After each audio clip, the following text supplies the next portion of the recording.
Hello everyone, welcome to our channel. इस video में हम आप सभी की डिमांड पर लेकर आए हैं कक्षा 8 के विषय हिंदी के अर्धवार्षिक परीक्षा मॉडल पेपर को, जहां पर आपके पूर्णांक रहेंगे 42 मार्क्स।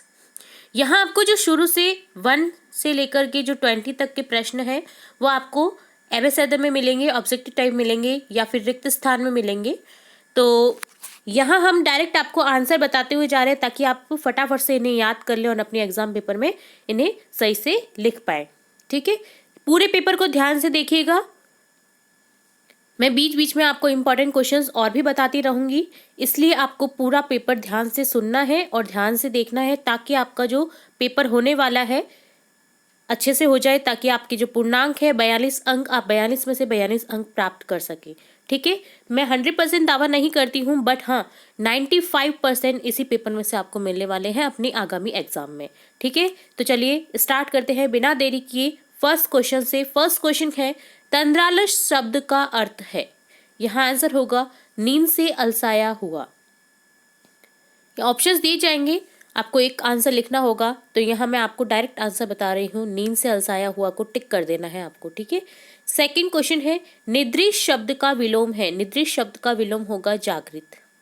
थर्ड है, ईमानदारी को पर्याय समझा जाने लगा है। किसका समझा जाने लगा है ईमानदारी को पर्याय? मूर्खता का। फोर्थ है, व्यापारिक शब्द में प्रत्यय है व्यापार प्लस इक। इसको जब विच्छेद करेंगे तो व्यापार प्लस इक बनेगा, इक यहाँ क्या है? प्रत्यय हो जाएगा। फिफ्थ है, यह सबसे कठिन समय नहीं की लेखिका है जया जादवानी। ध्यान रखिएगा, यह सबसे कठिन समय नहीं की लेखिका है जया जादवानी।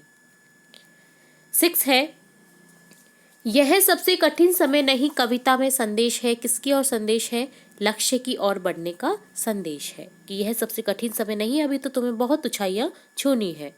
सेवेंथ है, लेखक को बस लग रही थी। लेखक को कैसी लग रही थी? बस दयनीय, बहुत जर्जर अवस्था में थी बस, तो लेखक को कैसी लग रही थी? दयनीय। एट्थ है, प्रत्युष शब्द का अर्थ है। प्रत्युष शब्द का अर्थ बताना है आपको। प्रत्युष का अर्थ समझ लेना आप, क्या होता है?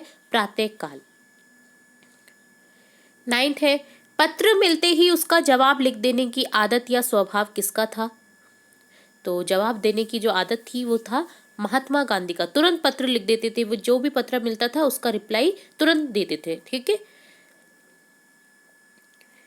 टेंथ है, सभी के लिए स्वास्थ्यवर्धक ऋतु कौन सी होती है? स्वास्थ्यवर्धक ऋतु आप सभी को पता होना चाहिए, बसंत ऋतु होती है। सबसे अच्छी ऋतु होती है जहां पर आप भीनी भीनी धूप को महसूस करते हैं, भीनी भीनी खुशबू को महसूस करते हैं, भीनी भीनी जो मौसम होता है वो बहुत सुहावना होता है बसंत ऋतु का। सरसों के खेत खलियान खिलते रहते हैं। तो यहाँ सबसे स्वास्थ्यवर्धक जो ऋतु होती है बसंत ऋतु होती है। इस ऋतु में बीमार भी कम पड़ते हैं, आप नोटिस करिएगा। ठीक है।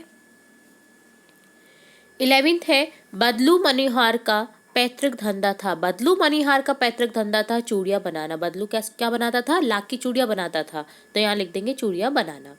12 है, मानव सभ्यता में अनूठी भूमिका किसने निभाई है? मानव सभ्यता में अनूठी भूमिका निभाई है पत्रों ने। 13 है, कंटक शब्द का अर्थ है, कंटक का अर्थ होता है कांटे। 14 है, कबीर के अनुसार मानव का मन कैसा होना चाहिए? शांत। मानव का मन कैसा होना चाहिए? शांत मन होना चाहिए। 15 है, भारत की पहली बोलती फिल्म के नायक थे विट्ठल।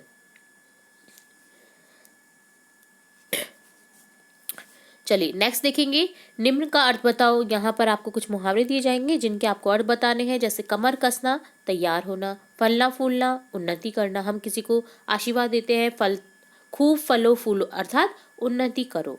ठीक है। 18 है, मन मोह लेना। उसने तो मेरा मन मोह लिया, अर्थात आकर्षित करना, उसने आकर्षित किया। ठीक है, आकर्षित करना इसका अर्थ होगा। 19 है, निम्नलिखित में से संज्ञा शब्द छाटिए। तो यहाँ आपको कुछ शब्द दिए गए हैं, आपको संज्ञा शब्द बताने हैं। वह, गाय, हिमालय, नदियाँ, मैं, आप, उसका। तो आपको याद होना चाहिए संज्ञा शब्द होते हैं जो नेम होते हैं। गाय, हिमालय, नदियाँ, ये सभी नेम है, तो ये संज्ञा शब्द है। वह, मैं, आप, उसका, ये क्या है? सर्वनाम शब्द, जो कि संज्ञा शब्द के स्थान पर यूज किए जाते हैं। ठीक है। सब इसकी जो परिभाषा है वो भी याद होनी चाहिए, क्योंकि कभी कभी एग्जाम में परिभाषा पूछ ली जाती है। वे शब्द जो संज्ञा के स्थान पर यूज किए जाते हैं सर्वनाम कहलाते हैं। किसी स्थान का नाम, पता, ये जो बताते हैं वो संज्ञा शब्द होते हैं, और जो विशेषता बताते हैं वे शब्द कहलाते हैं विशेषण। ठीक है। चलिए, 20वां है सुंदरता। रिक्त स्थान संज्ञा का उदाहरण है। सुंदरता किसका उदाहरण है? वह है उसकी सुंदरता दिखते ही बन रही है। किसकी सुंदरता? तो यहाँ भाववाचक आ रहा है, ठीक है, तो ये भाववाचक संज्ञा है। 21वां प्रश्न है, कवि पुष्पों की तंद्रा और आलस से दूर हटाने के लिए क्या करना चाहता है? तो आंसर लिखेंगे, कवि सोए हुए पुष्पों की तंद्रा एवं आलस से दूर भगाने के लिए उन्हें अपने कोमल कोमल प्यारे सपने दिखाना चाहता है। वह उन सोई हुई कलियों को अपने हाथों से सहलाना चाहता है। उन कलियों के लिए सूर्य को ही प्रकट कर उन्हें जगाना चाहता है। इस प्रकार कवि प्रत्येक स्तर पर उन कलियों की निद्रा दूर करना चाहता है। 22 क्वेश्चन है, संज्ञा किसे कहते हैं तथा इसके कितने भेद होते हैं? तो संज्ञा कहते हैं किसी भी वस्तु, व्यक्ति, स्थान, विचार, भाव को संज्ञा कहते हैं। संज्ञा के 3 भेद होते हैं। व्यक्तिवाचक संज्ञा, राम, आम, कांच, गाय। जातिवाचक संज्ञा, चरित्र, स्वभाव, वचन, आकार। भाववाचक संज्ञा, सुंदरता, नाजुक, प्रसन्नता। ठीक है, तो इसके अलावा मैं फिर से कह रही हूँ, सर्वनाम की परिभाषा भी याद करके जाइएगा। सर्वनाम के भेद भी आपको पता होने चाहिए। विशेषण की परिभाषा भी आपको याद होनी चाहिए, विशेषण के भेद भी, ठीक है, ताकि आपका एक भी प्रश्न छूटना नहीं चाहिए। ठीक है, आपको बिल्कुल कंठस्थ करके जाने हैं ये क्वेश्चन जो मैं आपको बता भी रही हूँ और बोल भी रही हूँ। ठीक है, 23rd क्वेश्चन है, दीवानों की हस्ती कविता में ऐसी कौन सी बात है जो आपको सबसे अच्छी लगी? तो यहाँ आंसर लिख देंगे, इस कविता में कवि का जीवन के प्रति दृष्टिकोण अच्छा लगा। कवि कहते हैं कि हम सबके सुख दुख एक हैं तथा हमें एक साथ ही इन सुखों दुखों को भोगना पड़ता है। हमें इन दोनों परिस्थितियों का सामना समान भाव से करना चाहिए। ऐसे दृष्टिकोण रखने वाला व्यक्ति ही सुखी रह सकता है। नेक्स्ट 24 क्वेश्चन है, मशीनी युग से बदलू के जीवन में क्या बदलाव आया? तो यहाँ आंसर लिखेंगे, मशीनी युग आने से बदलू के लाख की चूड़ियां बनाने का धंधा बंद हो गया, क्योंकि मशीनों से कांच की सुंदर सुंदर चूड़ियां बनने लगी। खेल आदि मशीनों से जो खेत होते हैं आदि मशीनों से जोते जाने लगी। इस तरह बदलू के लाख की चूड़ियां बनाने का धंधा बंद होने से उसका जीवन नीरस और व्यथा से पूर्ण हो गया। 25वां प्रश्न है, आपके लिए एक गद्यांश आएगा जिसमें से आपको उत्तर देने हैं। यहाँ आपको एक गद्यांश मिल सकता है। कोई भी आपका जो रीड किए हुए पाठ है ना, आपके जो पढ़े हुए पाठ है, उनमें से ही कोई एक गद्यांश दिया जाएगा। जैसे पत्रों की दुनिया है, चिट्ठियों की दुनिया है, इनमें से आ सकता है, और बदलू बनिहार है, मिठाई वाला, जो मतलब और भी बहुत सारे चैप्टर है, मिठाई वाला नहीं, और भी जो लाख की चूड़ियाँ है, बस की यात्रा है, इनमें से आपको एक छोटा सा पैराग्राफ दे देंगे और उससे रिलेट क्वेश्चंस पूछे जाएंगे, 2 या 3 मैक्स टू मैक्स, और आपको उसी पैराग्राफ में उनके आंसर उपलब्ध रहेंगे। बस आपको उनमें से छांट करके उन आंसर्स को फिल करना है। इसलिए मैं आपको यहाँ पर गद्यांश नहीं बता रही हूँ। ठीक है, और लास्ट आपको मिलेगा, अति आवश्यक कार्य होने के कारण 2 दिन का अवकाश लेने हेतु अपने प्रधानाध्यापक को एक प्रार्थना पत्र लिखिए। तो आपको एक प्रार्थना पत्र लिखना है। ये प्रार्थना पत्र मैंने आपको पहले भी बता रखा है। अति आवश्यक कार्य होने के कारण मैंने कल ही अपलोड किया है। अगर आपने नहीं देखा है तो आप देख सकते हैं, नहीं तो मैं यहाँ पर आपको हिंट दे देती हूँ कि किस तरह से आपको लिखना है। सेवा में यहाँ पर कॉमा लगाएंगे, और ये जो श्रीमान प्रधानाध्यापक है, ये यहाँ पर दाई साइड में लिखना है आपको, सेवा में के नीचे नहीं लिखना है। ठीक है, ये सिर्फ मैं बता रही हूँ कि आपको क्या क्या लिखना है। राजकीय उच्च माध्यमिक विद्यालय ब्यावर, विषय लिख देंगे आवश्यक कार्य के कारण हेतु अवकाश हेतु महोदय सविनय निवेदन है कि मेरे घर पर अति आवश्यक कार्य होने के कारण मैं आज विद्यालय में उपस्थित नहीं हो सकता।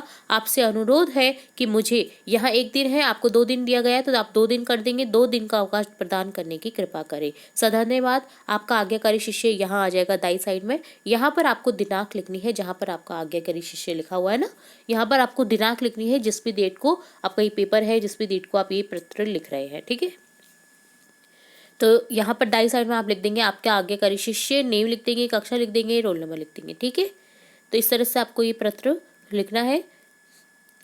और एक आपको क्वेश्चन पूछा जाएगा, अपने जीवन की किसी एक घटना का अनुभव लिखिए। आपको एक अपने जीवन का घटना का अनुभव लिखना है। तो यहाँ जैसे मैंने एग्जाम्पल के तौर पे बताया है, आप अपने जीवन से जुड़ी हुई घटना का अनुभव भी बता सकते हैं। पिछली गर्मियों की छुट्टियों की बात है, मुझे अपने मित्र के बड़े भाई की शादी में लखनऊ जाना था। नियत तिथि पर जाने के लिए मैंने टिकट आरक्षण करवा लिया। दुर्भाग्य से उस दिन किसी कारण से दिल्ली वाराणसी समर स्पेशल निरस्त कर दी गई। मजबूरन मुझे बस अड्डे जाना पड़ा। वहां 2 घंटे से पहले कोई बस ना थी। शाम के 8 बज चुके थे, तभी एक व्यक्ति लखनऊ चलो एसी बस से लखनऊ चलो की आवाज़ लगाता आया। मैंने जैसे ही उसे कुछ पूछना चाहा, उसके साथ ही मेरा सामान उठाकर बस की ओर चल पड़े। बस थोड़ी दूर बाहर खड़ी थी। मेरे जैसी उसमें 7-8 सवारियां और भी थी। बस कंडक्टर ने अपने साथियों को सवारी लाने भेज दिया और शोर करने पर बस रात 12 बजे चली। एसी चलाने के लिए कहने पर कंडक्टर ने बताया एसी अभी अभी खराब हुआ है। गाजियाबाद से आगे जाते ही ड्राइवर ने बस एक होटल पर रोक दी। ड्राइवर कंडक्टर के मुफ्त में खाए हुए भोजन का खर्चा भी हमें नहीं देना पड़ा। खैर, अलीगढ़ से चलने के 15 मिनट बाद ही 4 नवयुवकों ने हाथ में चाकू निकाल लिया और यात्रियों से नकदी सामान लेने को कहा। घबराए यात्रियों ने उनके आदेशों को पालन किया और वैसा ही करने लगे जैसा नवयुवक ने कहा था। इसी बीच किसी लोकल यात्री ने सामान निकालने के बहाने बस का नंबर बताकर अलीगढ़ के डीएसपी को फोन कर मैसेज भेज दिया, जो उसके रिश्तेदार थे। लुटेरे बेफिक्र से अपना काम कर रहे थे। आधे घंटे बाद सामने से आती पुलिस की गाड़ियों ने बस को रुकवा दिया। लुटेरों के भागने से पहले धर दबोचा। सब अपने अपने सामान नकदी पाकर बहुत प्रसन्न हुए। मैसेज भेजने वाले व्यक्ति का साहसपूर्ण कार्य और उसका फोटो अगले दिन लखनऊ से प्रकाशित समाचार पत्रों में प्रकाशित हुआ। खैर, इस घटना के बाद बस सकुशल लखनऊ पहुंच गई। मैं तीसरे दिन लखनऊ मेल से दिल्ली वापस आ गया। आज भी हम उस व्यक्ति को मन ही मन धन्यवाद कहते हैं। तो एक छोटा सा प्रसंग था, एक छोटा सा अनुभव था। ठीक है, तो आप ये भी लिख सकते हैं इसे याद करके, नहीं तो आप अपना जो जिंदगी का कुछ खट्टा मीठा अनुभव होगा उसे भी यहाँ लिख सकते हैं। ठीक है, तो इस तरह से हमने देखा ये आपके अर्धवार्षिक परीक्षा मॉडल पेपर को। डेफिनेटली इसमें से आपको क्वेश्चन देखने को मिलेंगे अपने एग्जाम पेपर में। आप बस इसे ध्यान से केयरफुली रीड करें और केयरफुली जो मैंने बोला है उन पर भी ध्यान देते हुए इस पूरे प्रश्न पत्र को याद करते हुए जाएं। ठीक है,